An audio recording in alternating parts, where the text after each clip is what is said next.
3 4 testing 1 2 3 4 testing 1 2 3 4 testing 1 2.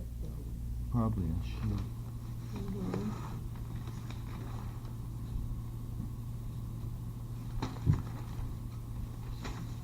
So the first one I would like you to tell me about is me. You? What shall I tell you about? Well, I don't know anything about me before we moved out to California. Really? No, I was too little to remember. Well, you were 5. So tell me everything about from the time I was born until we moved. Well, see what I can remember. Why were we in Thomasville? Not that far from there. Yeah. All right, we were in Thomasville. I will back up a bit because Ray had not ever gotten settled in what he wanted to do job-wise. He was just like Roger. He just couldn't get settled. When we got married, he had a children's clothing store in Kannapolis. I didn't know it was his, really, or I would have insisted we stay. Not that that would have done any good, but I would have tried to insist. I thought it was his father's, really. Anyway, he went off and left that and gave it to his father, along with the, I guess, he didn't own it free and clear. Mr. Anderson, I guess, just picked up what was due on it. And we started out in a Model A Ford to drive to South America down the Pan American Highway. And this was in 1940, and we got as far as Bessemer, Alabama, which I must say by the time I got there in that Model A, I was had about enough anyway. And Bill McKibben, who was like my brother, he lived with us growing up. His father and my father were first cousins, and his grandmother died when his father was born, so his father had grown up like my father's brother, and Bill lived with us because we didn't have a chemistry department at Cornersville High School, and he was like my brother. Anyway, he had been driving a gasoline truck for my father, who was temporarily in the wholesale gas and oil business. Bill's father developed cancer and died. In fact, died a little bit after that.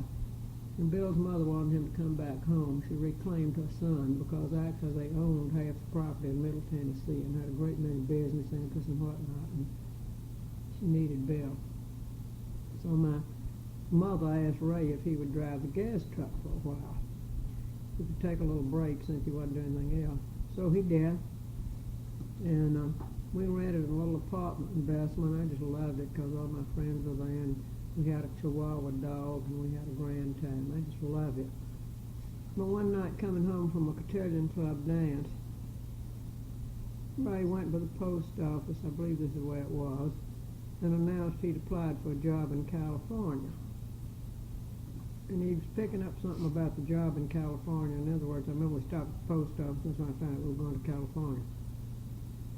And he had a job with Consolidated, I think was the name of the company then. It later became something else. It was building bombs. Well, let's see. And then he had the job, and he was going out there.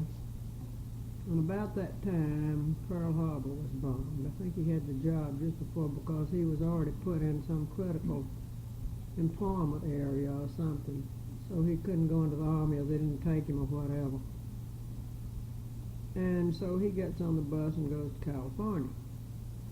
And my mother keeps telling me to stay at home, stay in the apartment till she sees for sure that he has the job and he has a place for us to live and everything. But no, I get on the bus and I go too. Minnie Wilson Obert, who lives in Bessemer now, sort of helped me run away from home. She came and took me to the bus station one morning bright and early, and off I went.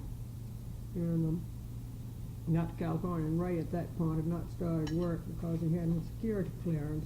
He didn't have a birth certificate. Proved he was an American citizen. And so we were a little short there, money and everything. I got a job as a waitress at a hotel in San Diego. And we needed $8. Oh, I know, yeah, we were living in this tacky old hotel, but been there about 2 days when I was walking up the street and saw a woman putting out a for rent sign on a porch, and a man and I raced for the porch. San Diego housing was tight, screaming, "Well, I'll take it, each of us," and I beat him by about 2 inches. It was Miss Smith, who without whom Roger would have died, I think, was our landlady. We moved in there, in this one room, and we had to share the bath with everybody else in the house. Nobody had a private bath. And she also, well, we had one room at first, and that one did have a little stove in it, little hot plate thing. But then we got a little bigger apartment on the front of the house. It had 2 rooms, but it had no stove. Yeah, it did have a gas burner. The sink was out the window, and it had no refrigerator. That's why I had to, after Roger was born, put his milk in the meat case around the corner of the grocery until the iceman found me. And oh God, $3. I wish I had it back. But anyway, Ray did, and yeah, but to pay the rent on this place, I took a job as a waitress, and I just worked long enough to pick up $8 in tips. That's what we needed, was $8. And when I picked up $8 in tips, I quit. I was pregnant at this point anyway, so I was not the greatest waitress in the world in a lot of ways. And so anyway, we were in San Diego when Roger was born, still living at Ms. Smith's. And then later we were able to rent a little house out in La Mesa. And Ray was very gung-ho to join the military. And he'd go down and enlist, and they'd tell him he couldn't because he was in critical war work, unless he'd been out of work for a month. So he quit for a month. And then went back and enlisted again, and they sent him off to Camp Cowan. He passed his first physical, and at Camp Cowan, his second physical, they declared him a 4F and sent him home again. So his Army career was about 2 days. Because of his lumps? Yeah. Mm-hmm. He had those lumps all over him. And he had one that was particularly bad that was different from the other lumps. He had one of those cysts at the base of your spine that people, you've probably heard of those. I've heard of them, other people having these. And this is a cyst thing that doesn't come back. I know the doctor told me sometimes they'd found teeth in these. That you just find all kinds of strange things. Anyway, so we decided we'd go back to Alabama, that being the case. So we went back to Alabama. In a way, we should have stayed in San Diego. We'd be rich now. We had all these opportunities. By that time, we had $200 or $300, and you could buy all kind of things, $50 down, pieces of land, houses, and whatnot. And I really liked San Diego. I enjoyed it. We had some nice neighbors, all of whom were transplants, sailors and such, who were there one way or another. And so I could have just stayed on there, I guess. Polly came and visited us, except we would have had to gotten a slightly larger place to stay. The little house we'd rented, found it was a nice little house, but it was about as big as this whole kitchen. I think it was smaller than your house in Washington. It was pretty little. And we went back then and stayed with my mother a while. And Ray made the down payment on a filling station, not the building, but just I guess we bought it, the underground gasoline and everything from my father. He's going to run one of my father's filling stations. So he did that for a little bit, and that's when I almost got us all put in jail. I was trying to keep books, and my ration stamps were so out of balance. Actually, I think Marvin Crotwell, who was one of the truck drivers, was black marketing ration stamps. At least he knew where you could get some, because when we were totally out of balance, I had to send Marvin out to find us some extra stamps from someplace. And finally, the FBI was investigating us and was going to put us all in the penitentiary. And it's one place I got a low opinion of politicians. I knew it was who you knew, not whether you were innocent or anything else.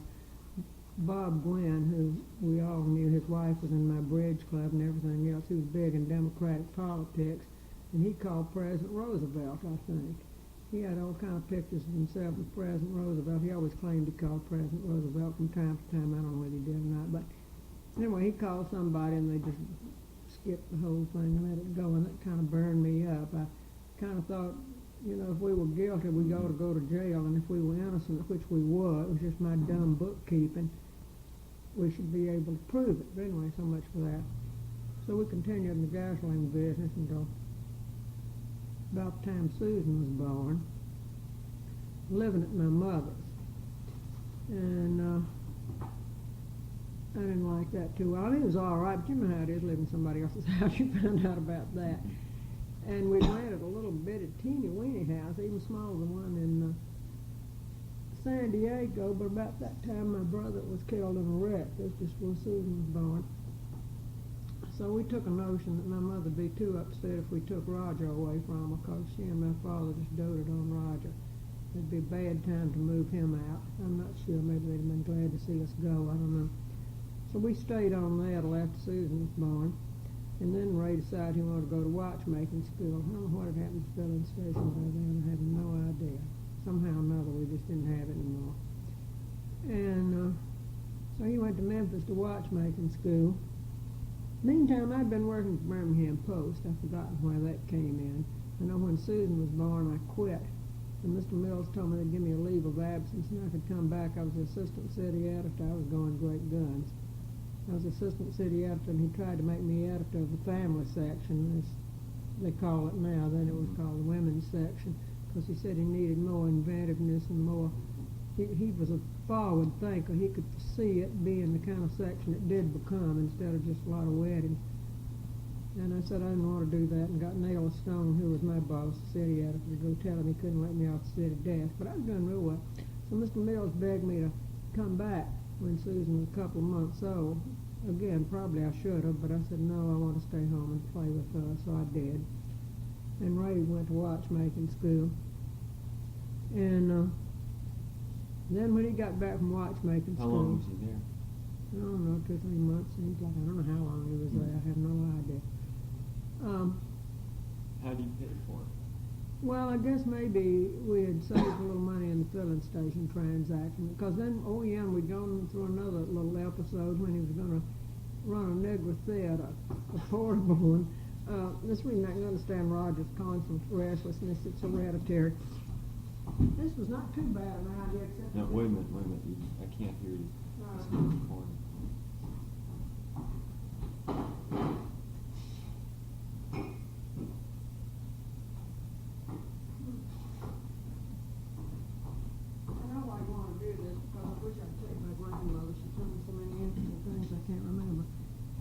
At least I thought they were interesting. Maybe they weren't. Anyway,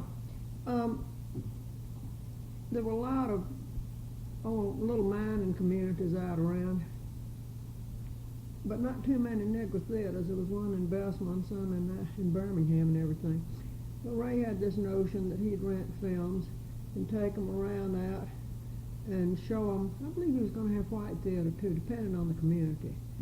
And take a lot of folding chairs and set up in the Union Hall or whatever was handy and show movies. One like a circuit rider, except he'd come with a movie and some chairs. So he went to Atlanta on the bus, I think, and bought a whole bunch of chairs. They were in my mother's basement the last time I saw them. I don't know where the chairs went. Anyway, so we'd gone through that enterprise too, some way or another. I don't know where that came in. I think that was about the time Susan was born. Then he went to watchmaking school. Okay. And we lived free. We didn't pay any rent or anything, so it didn't cost anything much for me and Roger and Sue to survive, Roger, Susan, and me to survive. And then Ray came back and got a job with Joe Bros. Hallelujah. And we rented the old Episcopal rectory because Dr. Ribble had retired and they needed somebody to live with. He later became a missionary to the Indians. He was such a good man. And they needed somebody to live in the old rectory to keep up the insurance. So we rented for $25 a month. I hear Thomas. Oh, my, wow. Testing 1 2 3 4. Testing 1 2 3 4. Okay, as I recall, Ray was off at watchmaking school. Now, Thomas, you are going to have to leave this alone, I'm afraid. Not touch it. Okay, yeah. No. Don't touch that. I mean it. Okay, so he went to watchmaking school in Memphis, Right. and then what happened? Well, at some time I should mention him there too, betwixt the filling station and watchmaking school. He worked a little while at Bechtel McCone, which was a aircraft place in Los Angeles during war work. In Los Angeles. I mean in Birmingham, excuse me, I'm going crazy. So, Thomas, let's get you, James, would you get his toys out of the closet, please? Yes, oh, now. All right.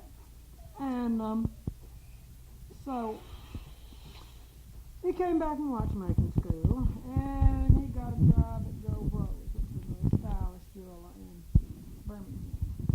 And he was working there when Susan was real little, because I remember driving up to Double Park to pick him up after work once, and he insisted on taking the baby in to show her around, because he thought Sue was really cute. And then I don't know why he didn't stay there. It beats me. As I say, I can understand Roger's restlessness. He went over to Bromberg's, which was another very good jeweler in Birmingham. And then, and somewhere in here, we went through the picture show bit I was talking about. I don't know where that fit in. And then Ray decided he would open a jewelry store in Homewood, which is a suburb of Birmingham. And we really opened that thing on a shoestring. It had nothing in it but one homemade-looking display case, and that was it. And I don't think there was anything in the display case, as I recall. It was mostly a watch repair place, because he was a very good watchmaker. But we had various problems there. One, the building had been built by a nice old man who owned it and his sons. They'd done all the work, and since it was non-union labor, a union pitched a bomb through the roof. That was one problem. And then they picketed all the time and carried on. It was terrible, and we weren't making any money. In fact, we were losing money. And Ray had applied for a job in Tuscaloosa. I often wonder what would happen if it happened if all these things had worked just a tad differently. And he got a call offering him a job, this jeweler in Tuscaloosa. I've forgotten the sequence of events. And the reason we didn't take it was we had that very day moved into the old Episcopal Rectory, and we decided we could not call a moving van again, that was too difficult, that we shouldn't go to Tuscaloosa. Now, if we'd gone, we probably would be living there yet, because Tuscaloosa is an awfully nice town. It's a university town, and I always liked Tuscaloosa and had good friends there at that time. And probably all of you would have gone to the University of Alabama, and we would have lived there the rest of our lives. Well, okay, so the Homewood store was not doing anything. And I finally, one time coming back from up here at Mooresville, Susan was asleep on the back seat. She was an infant, and Roger on the floor, I think.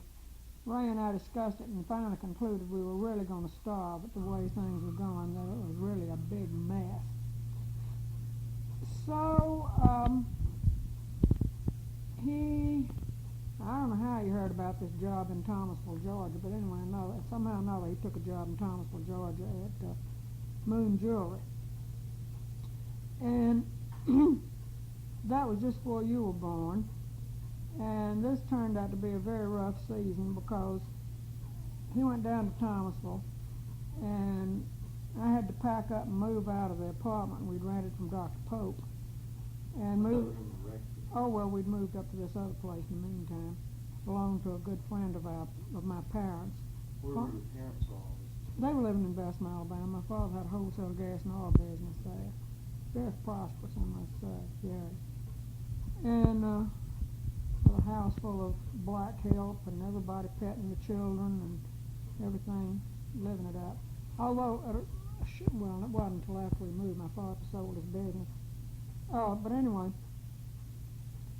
so I had to move out to my mother's, and we stayed out there about 3 or 4 weeks while Ray rented an apartment in Thomasville.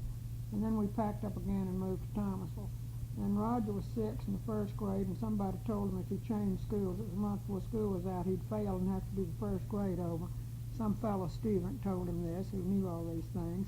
So Roger, I didn't know about this till later, threw up all night the night before we moved, and I thought he was going to die right there. It was a big, rough time. And Mrs. Lee Moody, who was your godmother, I must say she was the wife of the president of the bank, an old lady with one eye off center. Her sister, Miss Grace, who looked even worse, had been the belle of the Spanish-American War, and Mr. Dan Davis and Richard who was the hero of the Spanish-American War, the naval hero. Anyway, they allegedly had once fought a duel over or something close to it. And Mr. Dan, we always assumed, had lost since he got Miss Grace, and she was pretty weird. But anyway, Mrs. Moody called me aside at a church supper after Ray'd gone. and said, darling, I just want you to know, you're going down there. We don't know anything about those people or what's to become of you. So you remember, if you need anything, you call me, and we will send you money or anything you need. I thought that was so sweet of her. She and Mr. Lee didn't have any children, and they really were so good. And we sort of took them up on it a little bit later. So anyway, we go to Thomasville, and that's where you're born. We're living in the Clarendon Apartments. What do you think Thomas is doing? Thomas?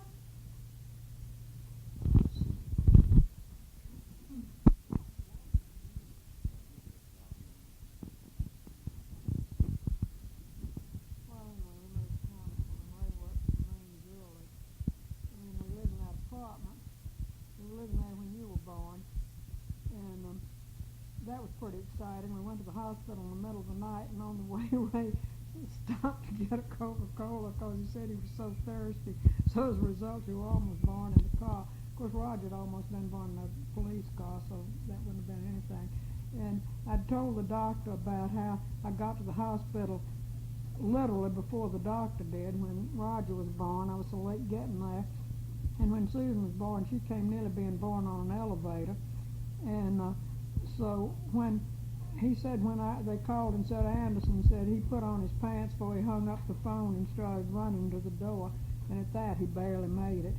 And because we'd stopped to get the Coca-Cola from a machine at that, I remember it well.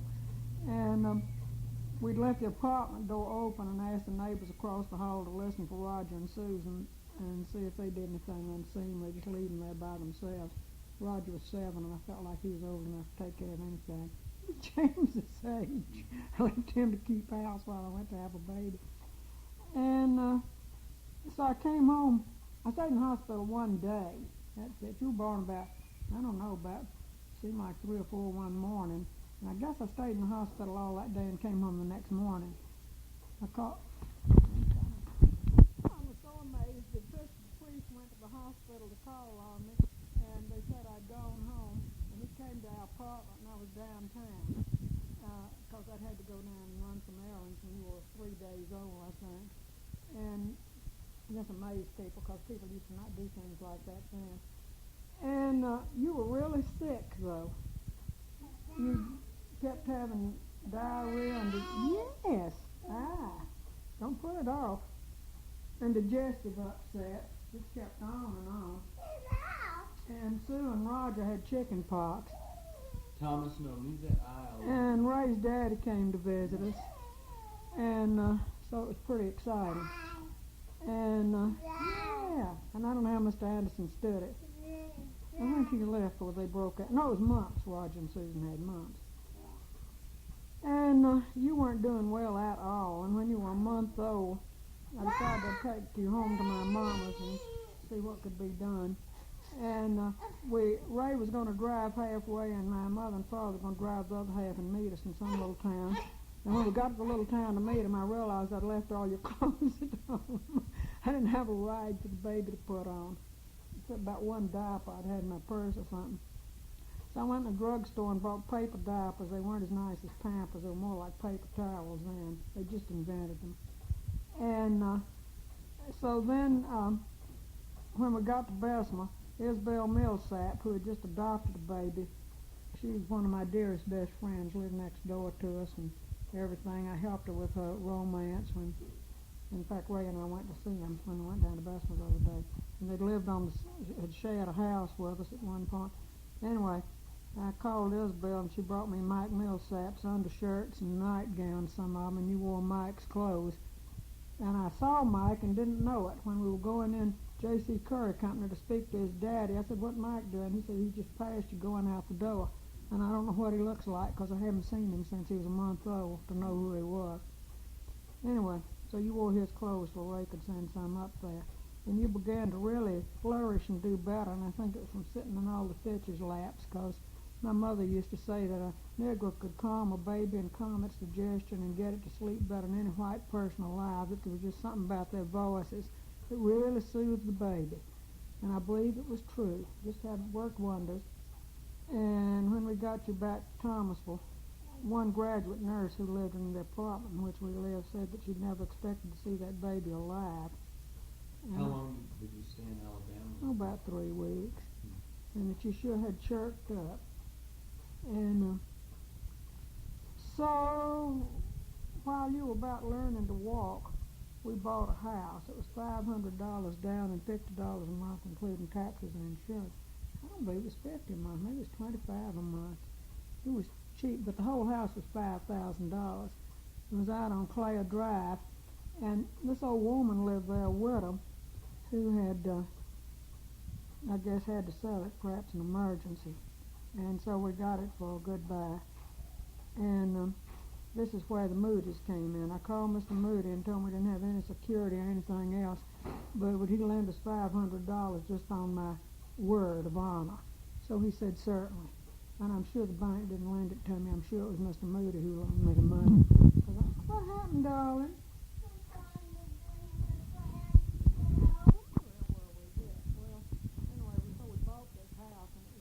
Most terrible looking place you've ever seen. It was so dirty. Ray and I went out one night after a church supper to see what could be done to start cleaning up, and this woman had oilcloth tacked to the walls all over. You've heard me mention this before.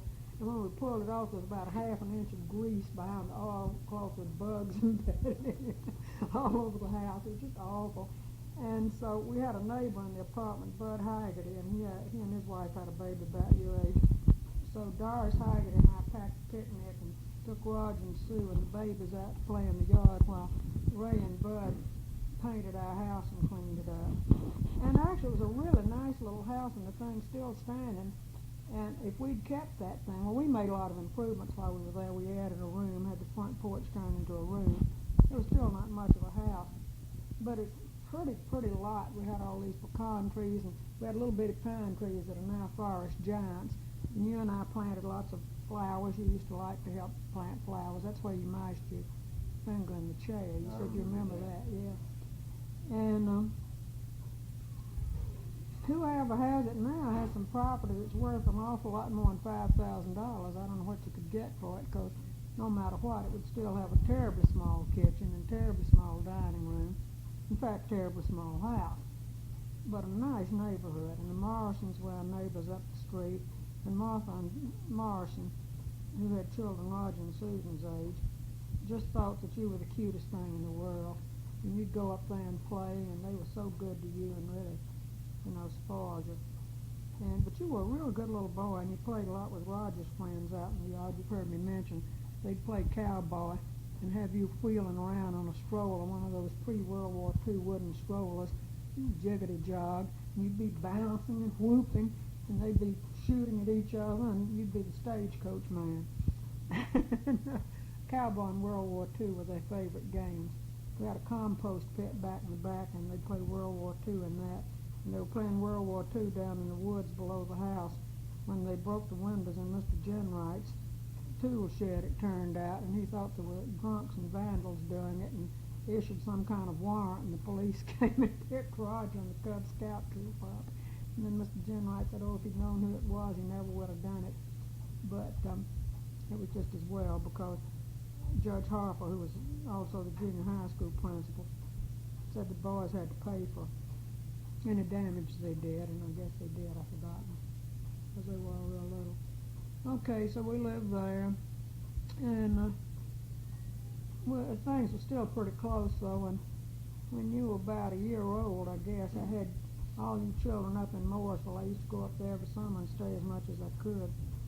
And Ray wrote a letter and said when I came back, maybe I'd better get a job if possible.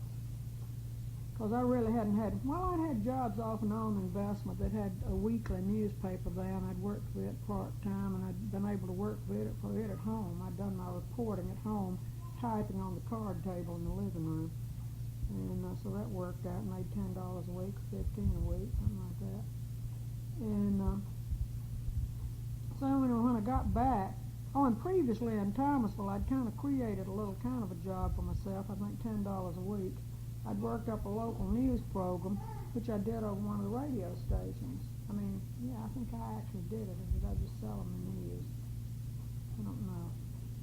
But when I got back, Beth Rollison, who lived next door to us, was quitting at the big radio station, Fred Scott as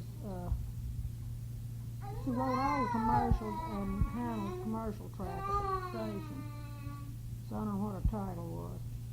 And nobody ever knew what the title was. Once the government sent somebody in to see if we were being paid sufficiently for our work, and they tried to give my job a title and never could figure out what I did. And finally the man said, I'll just put you down as a clerk typist because I don't know what you do. But anyway, I got that job and I wrote the commercials, and I handled commercial traffic. That meant you had to spot the stuff all day. And then they had lots of very complicated FAA rules. You could only have so many seconds here and so many there. It was really a hard job. And I must say Fred Jr. appreciated my work. I also, before it was over, I produced 2 programs, if you could call it that. That means I went out and sold them and wrote them and put them together. And one of them was a local news program, which was one of only, I think, 2 that National Biscuit Company ever sponsored, any local program. But this was a news program. Well, part of it would be live. I was ahead of my day. You know, I'd go out and talk to somebody, whatever, and then cut in, and the announcer would do part. I'd write it, and then part of it was live. And then I did another one, Nothing Like a Dame, which is listed from the, see, I was ahead of my time again. And the Ford Company, I think, sponsored it. I mean, the local Ford dealer, not national. And that was news that involved women only. And I don't know how I thought of that. I was so advanced. And anyway, I was making $50 a week, which was really big money. I was the highest paid woman in Thomasville, I was told, except Mr. Fred Scott Sr.'s private secretary. I heard she made $50 a week. Big money. And we had bought another house, which was some bigger than one we had. It still had a small kitchen and 1 bath. And the lot wasn't as pretty, but it was a lot bigger, and someday it was going to be beautiful, and it is now. It's looking good last time I saw that house. And it was better insulated and everything, and we bought that and moved up there, and you were about the time you turned 5. And meantime, Ray every once in a while would say, I'm going.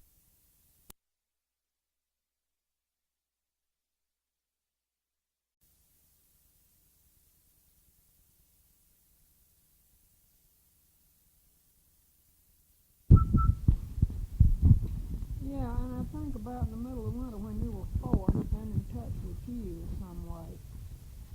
He'd seen that they had a recruiter coming through some way, and he got all excited and said he was going to move to California, but then he thought, well, maybe he wouldn't, and nothing much happened. I thought that had blown over. And then late summer, all of a sudden, somebody from Hughes calls him, and they're going to be in the area of Thomasville and want to talk to him. So he goes and talks to him, and the next thing I know, we're going to move to California. This when I was 5? Mm-hmm. I remember my 5th birthday. I got a model boat. Boat, yeah. Keith Higgins' little boy, whatever his name was, gave it to you, and we went to the movie and saw Roy Rogers. That. I remember going to see Daniel and the Lions one time. Driving. Oh, maybe that's what we saw instead of Roy Rogers. Maybe I took Roger to see Roy Rogers. Yeah, well, for goodness sake. Yeah, that was your 5th birthday, and I did not want to go to California at all. I mean, I'd gotten settled, and I was tired of being a gypsy. I mean, every time I got settled somewhere, here I had a good job. I had a house that I really thought we'd like as we got it straightened out some. We figured in time we'd have to build a garage and maybe add another bathroom. My father kept saying, you just wait till Roger starts shaving and Susan starts curling her hair, you're going to have another bathroom. But Susan's best friend was Francis Dillon, and Roger had been in the same class for a while, and I think he was an officer in the 7th grade maybe. And Roger had always been real insecure, and he just loved his friends in Thomasville, seemed to, and had his paper route, and everybody gave him tips and said what a nice little boy that is. And he'd been confirmed, and he'd get on his bicycle without me suggesting it even, and go to the men's club at the church. He may have forgotten this. But everything just seemed fine. The only thing I didn't like about Thomasville, it was terribly hot in the summer. Humidity was awful. And I didn't like the rattlesnakes and ticks. I had a lot more of them than you have here. Lots of rattlesnakes and ticks. I had to go over y'all for ticks all the time. And tell them stay out of the woods in the hot summer. The rattlesnake would get you. But anyway, Ray left for California. And here we were. And Polly came up to tell me farewell, and my mother and father came down again to help. Now, the reason they'd moved to Tennessee, meanwhile, my father had developed something we don't know yet what it was. A lot of doctors thought it was myasthenia gravis, but in his very last years, some of them said, no, they didn't think that was it. But it was a muscular deterioration. And my Aunt Rebecca seemed to have something rather similar, but she died of a heart attack before it could have developed much. I mean, she looked like she was kind of getting this complaint. And I've asked many, many doctors, including your pediatrician in Thomasville, is this a hereditary thing? What is it? And every doctor from Dr. Phil Weaver on said, don't worry about it. Said because if it's a genetic thing, apparently it's such a rare thing. I mean, since somebody'd know what it was if it turned up very often, that the odds against somebody getting it seemed to be very, very minimal, since we never heard of another case in the family. The fact that a brother and sister developed something similar, I don't know. Of course, as soon as this happened, my mother began to think about every relative we ever had, saying, I believe he had it. Maybe you think she had it? But anyway.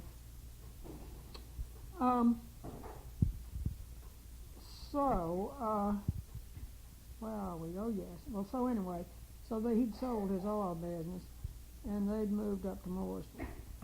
First year they moved in with Uncle Blue, who was living in his house by himself, sort of, and just hated that. And then they moved down to farm, and my mother hated that even more. She really hated it.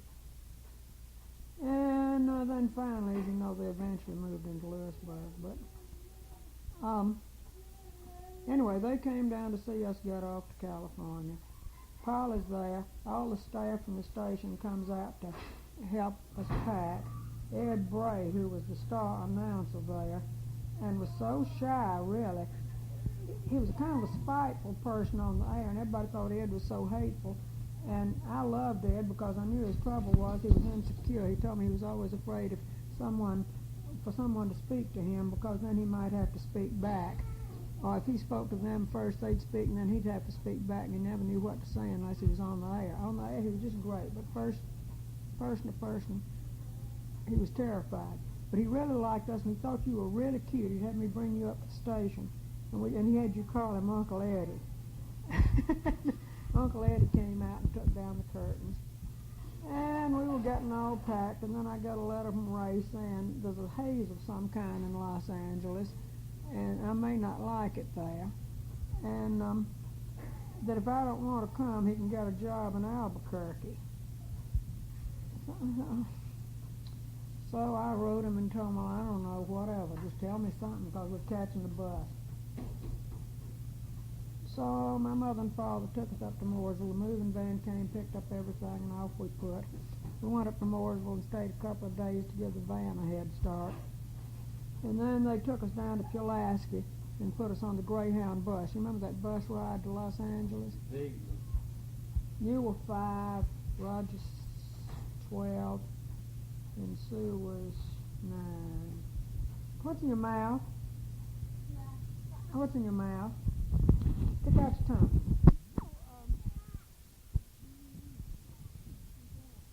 So we arrived in California in the middle of the night, and take us to a motel, and the next day the van's in and moved to Beautiful Culver City. You remember Beautiful Culver City? Yeah, well, that's the best way to remember it vaguely. The less you know about it, the better. That was awful.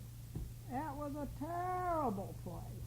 Roger, again, first day we were there practically, the second he was going to the movies. Little did I know this was Dangerous Enterprise, and a gang of black youths with wolf heads on the back of their leather gloves, which they wore on their right hands only, I believe, stopped him and were going to take his money and beat him up.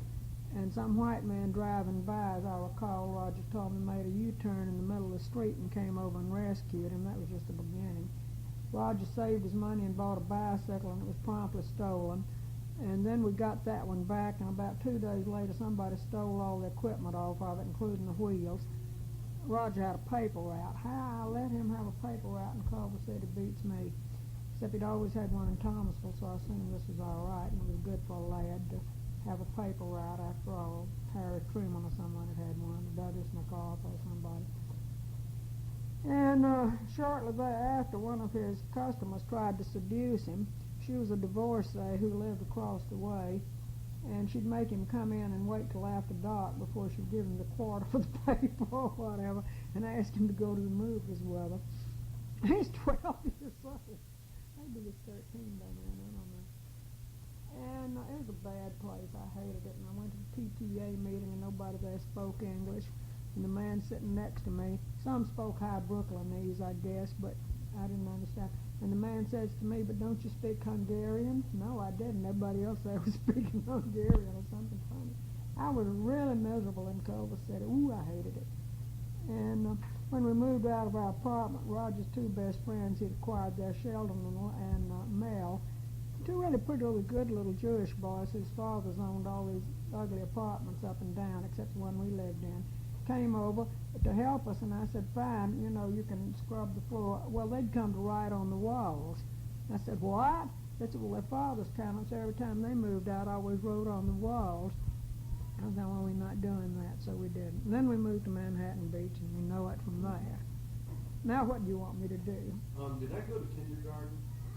Yes, you went to kindergarten in Culver City. You had started at the Presbyterian Church kindergarten in Thomasville, just gone about 2 weeks, though. They didn't have public kindergarten in Georgia. But you were going to a private one at the Presbyterian Church because all your little friends went to that one. And then you went in Culver City, and that's where I slammed the car door on your hand, letting you out of the car that time. It's a good thing I knew I'd done it. I would have dragged you from there home. When did you start working there? Almost immediately, part-time. Right off the bat, I went by the Culver City Star News and met Matt McGlaughlin. I don't know how I hadn't even go by there, except we needed some money as usual, probably. And he offered me a job part-time. And so I started working with the Culver City Star News, which I really liked. I liked that bunch down there. And I wrote some pretty good features that Copper News Service picked up. One, for instance, at the Rotary Club, a police officer said that the L.A. police got more calls within this housing project in Culver City than within practically any part of Los Angeles at that time. I mean, he had statistics. So I started doing this survey on why this would be the case. Why did they get so many? And I interviewed everybody from a Japanese Baptist preacher who had a lot of congregation there to the YMCA director, to juvenile officers, and did this whole series of articles about why. And I know the Catholic priest, I think, hit the nail on the head. He said if they're going to clear a slum, they should clear it where the slum used to be. That when you move in slum people, in other words, into what has previously been. Actually, it's hard to believe Culver City was ever upper middle class, but slightly upper middle class. That there's a great, I don't know, well, it's a misfit situation all around. And nobody likes anybody else, and the children don't blend, and you have just lots of problems. And he thought they'd been better off if they'd built this thing down in what had normally been a more slummish neighborhood. But there was resentment on the part of the neighbors and a lot of stuff. Anyway, so I worked for them till we moved out to Manhattan Beach. Okay, well, I pretty well remember Yeah. Manhattan Beach. Yeah. Let me think, what do I wanna do?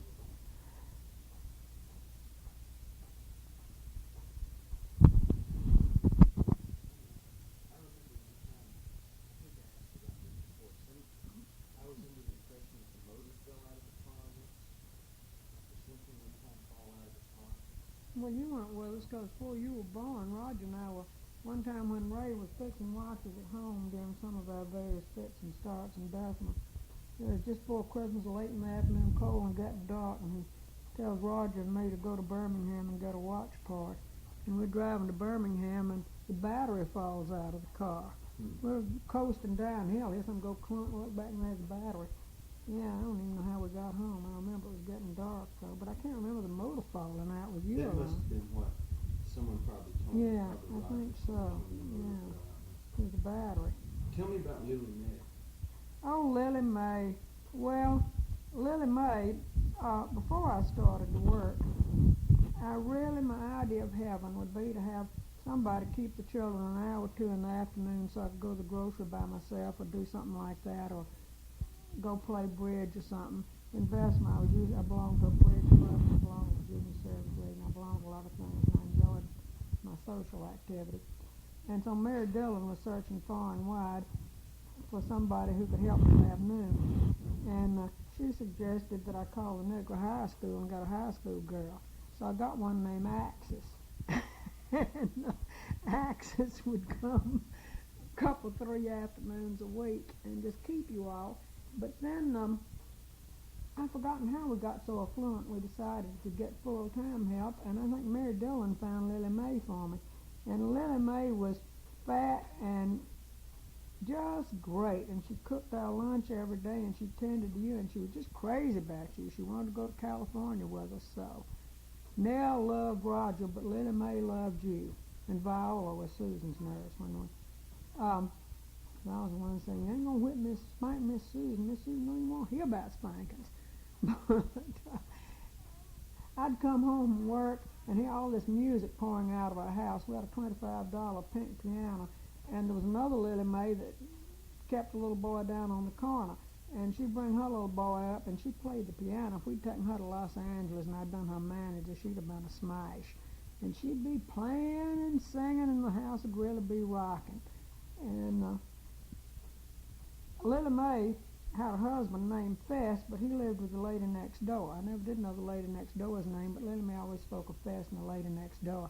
And Fess would come over and help do something sometime, and Fess and the lady next door and Lily Mae had a mutual cornfield between their houses.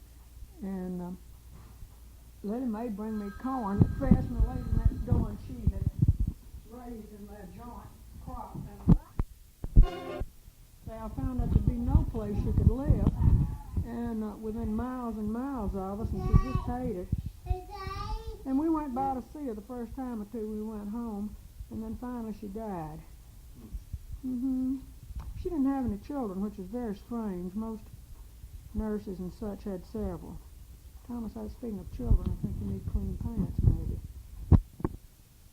Now what do you want to know about it?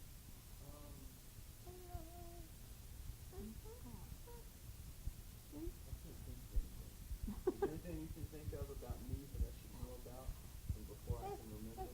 Well, Who were my friends? uh, I remember I had some friends. yeah, you did.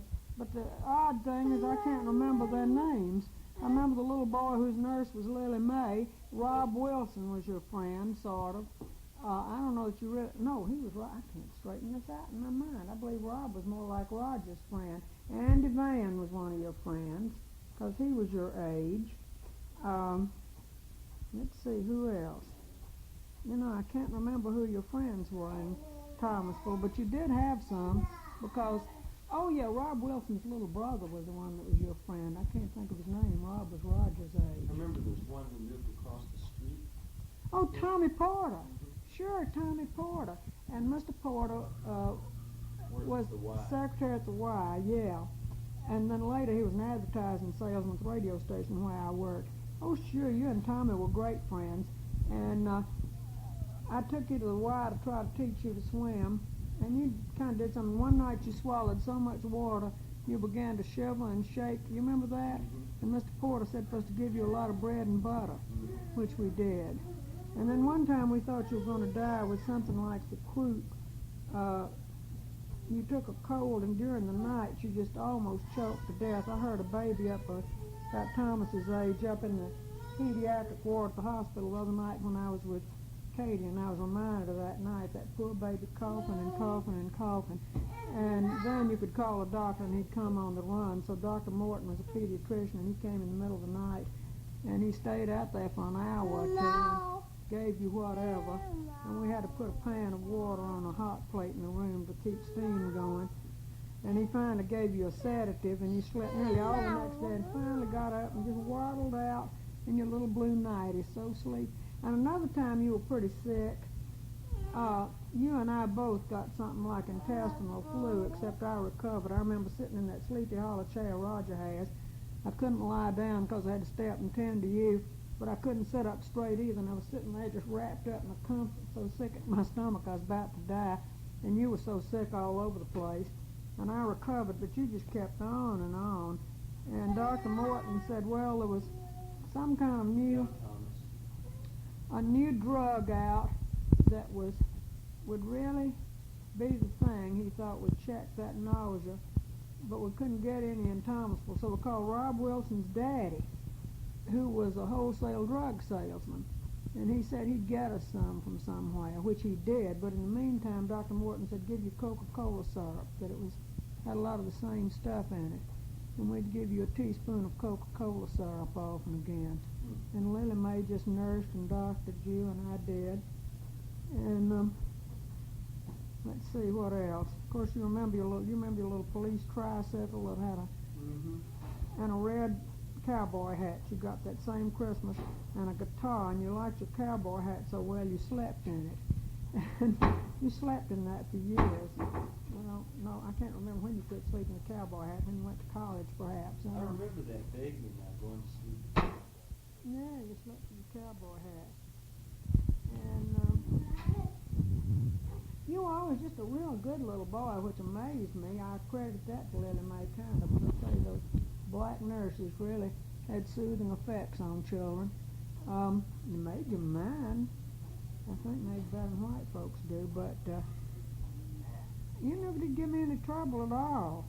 And my mother said one time, you never spanked John. I said, well, why? He never does anything, which was true.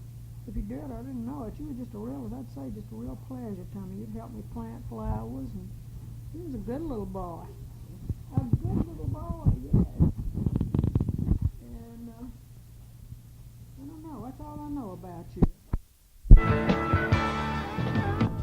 1, 2, 3, 1, 2, 3, 1, 2, 3. You want to say something, Thomas?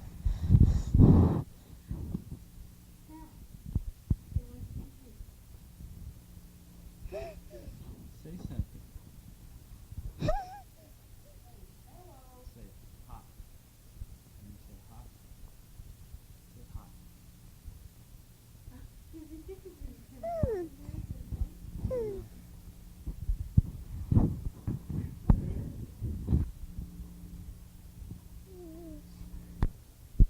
Oh well. Okay, that's enough. Stop. Okay, why don't you tell me about you then, from the time you were born? Okay, I can't Until the remember time when you I got was married. born, but I was born in Edgewood, Maryland, because my father was up there in camp, World War I. He dropped out of Vanderbilt, where he was a chemistry major, and been to go into the Army, and I think he actually volunteered because Polly and I found letters, he and Uncle Pat, I'll get to who Uncle Pat was later, anyway, used to write to each other about whether or not they should join the Army or get married. And my father took the plunge first, got married, and then joined the Army. And anyway, so he was assigned to the Chemical Warfare Division where they were making mustard gas at Edgewood, Maryland. And my mother went up to stay with him, and I've heard her tell how they had this great alarm one time when he was off at the camp, and she was living at this boarding house, Mrs. Snepf's boarding house, and they loaded people into wagons and so forth to evacuate the town because they thought mustard gas was going to pour over Edgewood, Maryland. And she rode off in a wagon on a skate, but I think the alarm was groundless. Anyway, I was born at Edgewood, Maryland, I think at Miss Snepf's boarding house, as far as I know. And my grandmother McLean, I believe, had gone up for the event. And I don't believe she ever left again. Actually, she lived with us till she died. She being a widow lady. And my grandparents, all grandparents, since I was the first grandchild, they jumped on the train and came jiggity-jogging to Maryland to take a look at the baby. And we have a picture here somewhere of my grandfather holding me. You can't tell what I look like. In fact, you can hardly tell what he looked like, but there we were. And when I was just very young, don't follow backward, Thomas, probably less than a month old, they came back to Nashville. See, I was born October 4th, and the war ended November 11th, so I guess I was about a month old.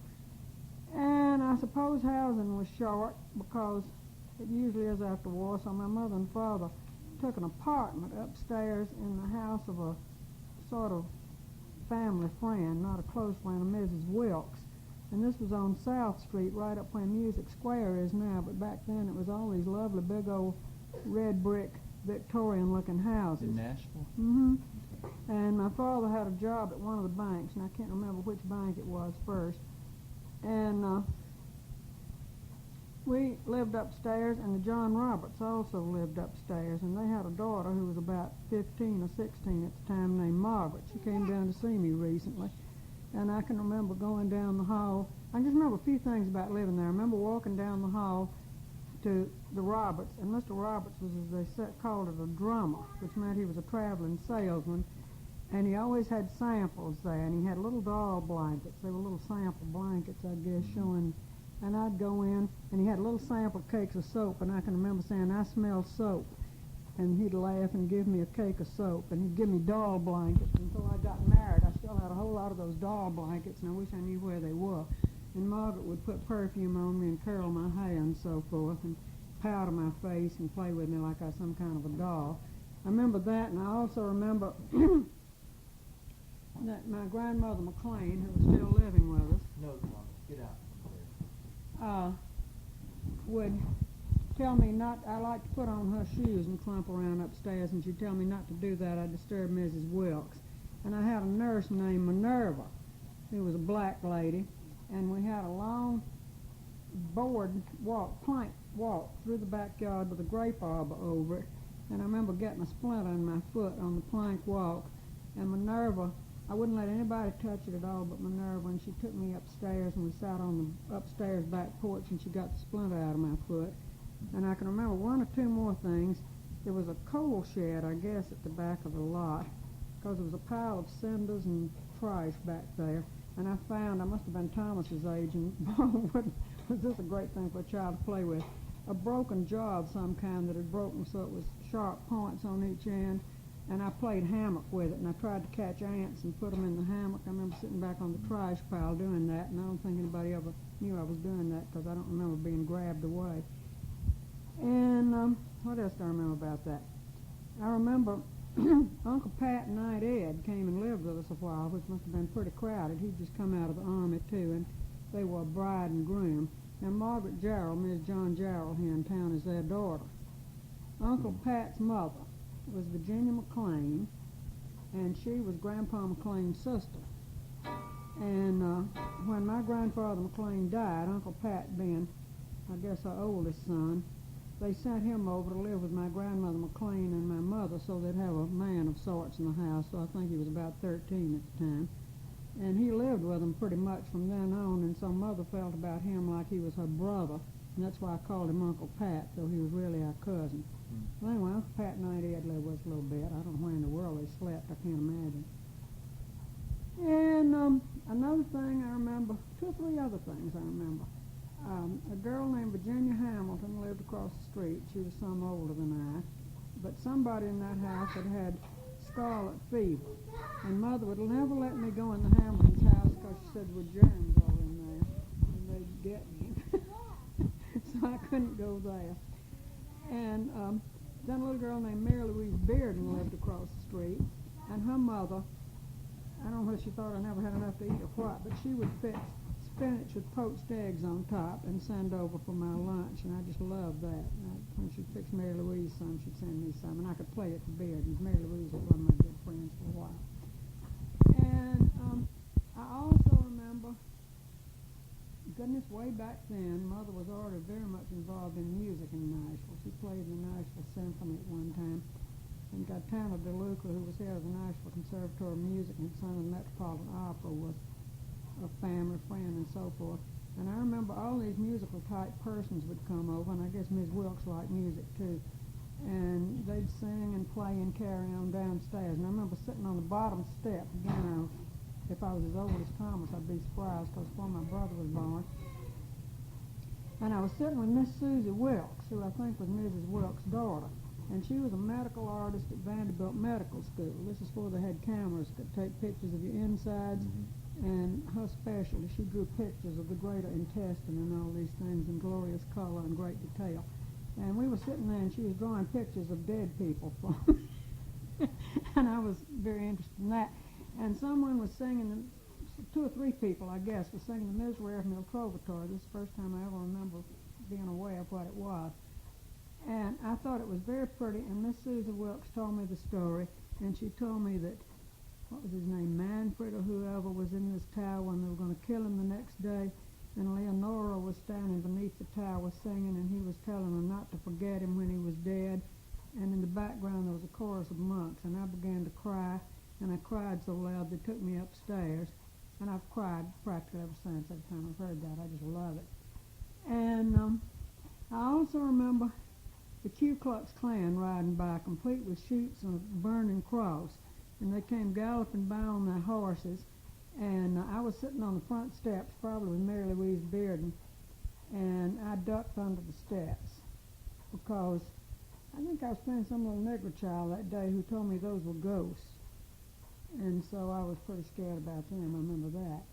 And my brother was born while we lived there. Now, actually, it's a wonder I can remember anything there because that whole first part of my life, mostly I spent in Mooresville. I don't think I spent much time on South Street because when I was little, I had jaundice, and Dr. Richard Dake, who was Cousin Julia Dake's husband, she became Cousin Julia Daddy, her husband, was our doctor, and he said that I'd do better if they took me down to the country.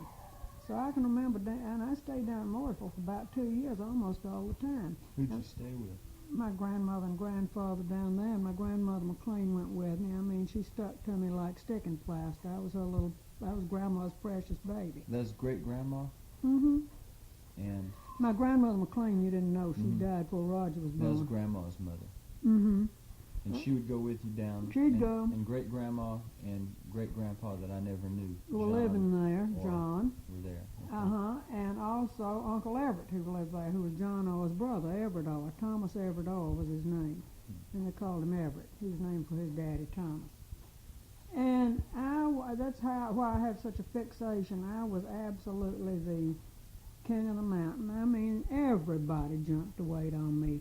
Will came up bringing frog's legs one day, and I can remember this, seeing those things jumping in the skillet, and I began to cry and said, "Snake, snake, snake." And they explained to me, no, it was frog's legs, and that was worse, and I wouldn't touch them, and Will was really disappointed. He'd brought me these good things. And Susie was my wet nurse. Now, I can't remember nursing, but Harriet, Will's daughter, was born within a couple of hours the same time I was. I think Harriet was a couple of hours older, so we always said we were twins. And we both nursed down there, nursed Susie at the same time. And so Harriet and I were twins. And everybody just pampered me, and Uncle Everett would tell me when I got bigger he was going to buy me a horse with a saddle blanket with a star on it. And my grandmother McLean would tell him not to lie to me that way, you know. But one of the first things I can remember at all, I know I couldn't walk. I know. Because I could remember the tales, and I didn't know it was that trunnel bed upstairs I was sitting in until after I was grown. I thought it was a goat wagon. I remember they had me taking a nap out on the porch facing the north field, a 50-acre field. And I woke up from my nap, and I sat up in this thing with low sides. So, you know, when I was 10 or 12, I figured, well, it had to be the goat wagon. Well, later on, I figured they told me it was that little trunnel bed. And I sat up, and I couldn't walk, and my grandmother Oa came out, and she picked me up, and she said, "You want to go see little peasies?" Meaning baby turkeys. And she carried me out to the fence, and a turkey came by with all the little, and she said, "Peas, peas, peas," and the little turkeys would make little noises, and I thought they were real cute.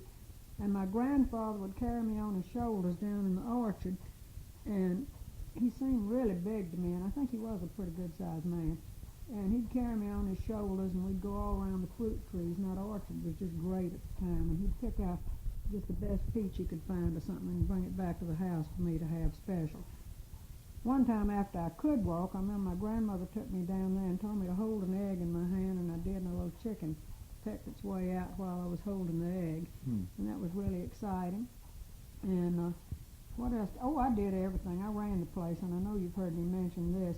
They didn't heat the house then with anything but fireplaces or a wood stove upstairs sometime, or wood stove in the kitchen. So we all sat in a room with a great big fireplace where they later had a gas heater, sort of detracted from the general effect. And I'd sit in there on the hearth, surely they had a fire screen. My grandfather would bring a pumpkin in, and we had a wooden mallet that had been made by Lewis Harris, who was Elizabeth Harris, Vincent's brother, and he was blind, they always told me. And he'd made this mallet. He worked with his hands and did all kind of handcrafted things. And my grandfather would take big horseshoe nails and start them in the pumpkin until